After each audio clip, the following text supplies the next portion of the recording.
This is an update on the previous video I did about tulle versus row cover. This is the tulle, and we had a drizzle last night. It rained slowly but steadily all night, and you can see that the tulle has sagged a good bit.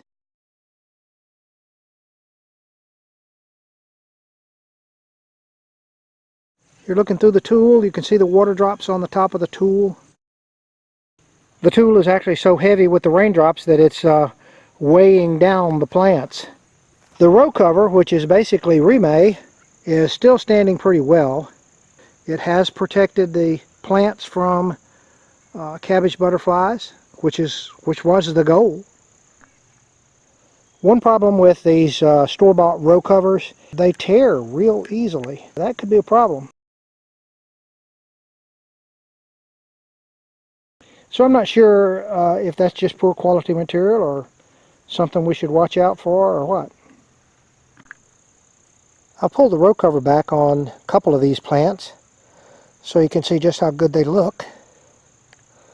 No cabbage butterflies, no pest infestation. One thing we did notice is that the grass mulch kept the ground very moist under the row cover, as opposed to down even where the tulle was, the ground was much drier under the tulle, even with the grass, than under these row covers. Now this tulle is held up a little bit differently. We went and bought some tension wire and cut 6-foot hoops out of it, and then used clothespins to attach the tulle to the wire. Put the wire down in the ground. These are cabbages.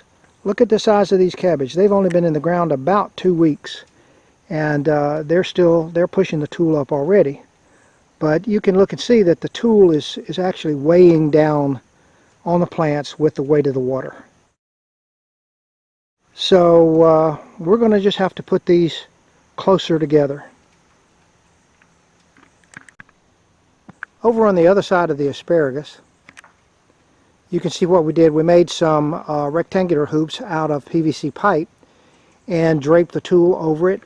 I don't know if you can tell or not, but that is a old piece of garden hose that we've used to attach the tulle to the pipe, and it works very well.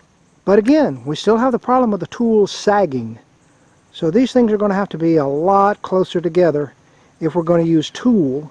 And I'm going to see how we're going to buy some Rime or Agribon and see how well that works. I think it'll work much better. This tulle is 54 inches wide, and when it gets raindrops on it, it's just not very sturdy. You can see how it sags right there. If you like this video, be sure to give us a thumbs up. Thanks for watching the Itchy Farm channel. You can watch the entire series on building a commercial grade hoop house. We call it the Hoop House Saga. You can watch the antics of a couple of old farts trying their best not to be so old. And you can learn tips and techniques for improving your success growing fruits, vegetables, and berries.